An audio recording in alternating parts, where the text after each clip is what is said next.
In the beginning was the Word, and the Word was with Jah, and the Word was Jah.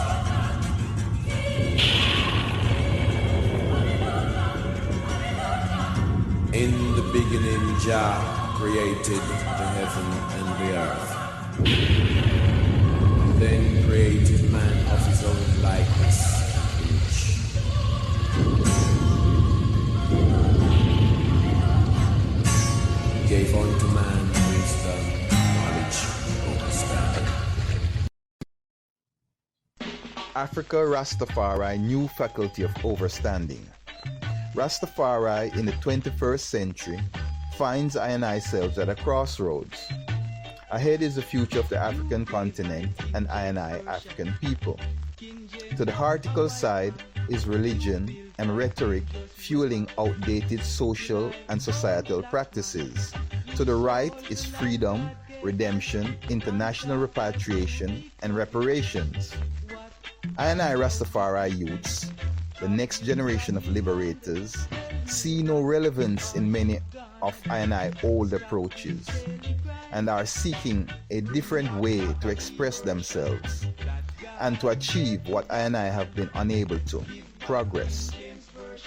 The problems affecting both elders and the youths are the lack of economic growth and development, racism, poverty enforced by racism, and the disrespect of African sovereignty and the overall dehumanization of people of darker skin.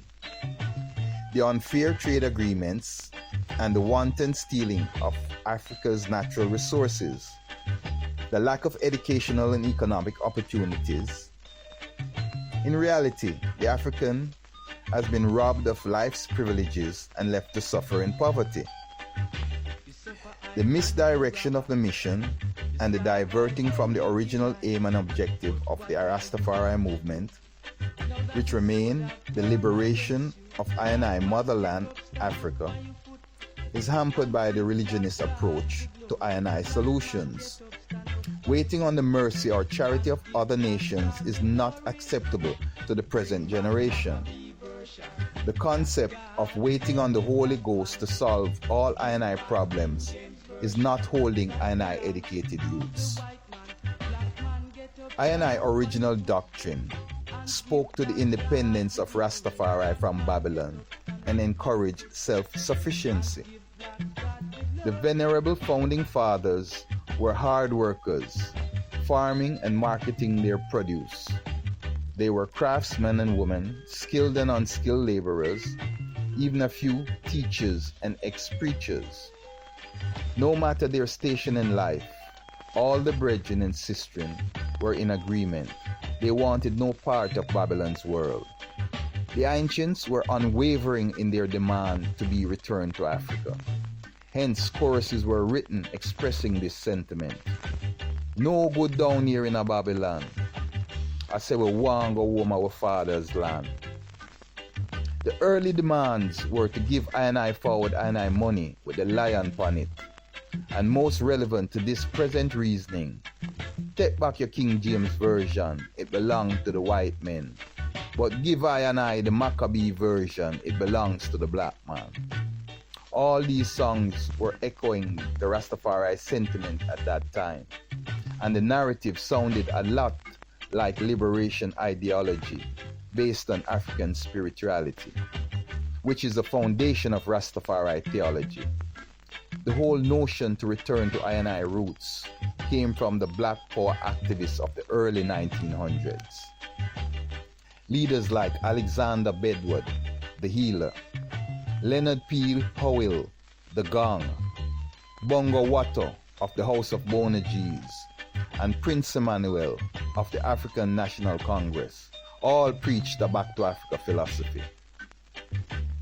Today, coming full circle, the call for a new faculty of overstanding is not new. It was echoed at the onset of the Rastafari movement, and again later on by leaders like Sam Brown and Mortimer Planner, two of the great minds of the 20th century generation of Rastafari. Family, simply put, what InI are asking is for InI to look at InI current doctrine and remove the inconsistencies, and replace, if necessary, with fitting doctrine, matching the time in which we live. This will help to clear up some of the social problems adding to InI's suffering and hardship, and therein make it possible to fulfill the Majesty's mandate of not just organizing InI selves, but to centralize, creating a formidable force to be reckoned with. Then InI will be able to demand InI rights, with listening ears willing to engage InI at the negotiation table. The world administrations can no longer lie or ignore Rastafari's requests to be heard, but they will only listen and be forced to yield when InI display the principles of nationhood represented through a united voice. To regain our authority, InI must reclaim InI ancient Ethiopian African selves and be capable of guiding InI own destiny. Hence the crossroads at which InI find InI selves.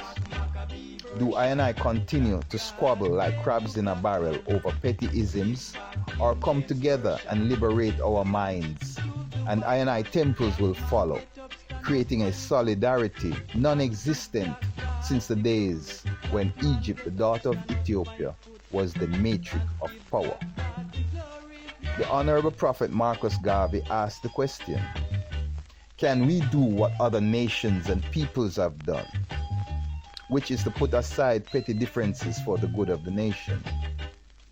InI answer is a definite yes. Please, everyone who is in the position of leadership, think clearly with an open mind and a clear conscience. May the spirit of InI ancestors continue to guide InI skillfully to a conscious, positive conclusion during InI deliberations, as InI seek only to serve the best interests of InI nation. Hotep.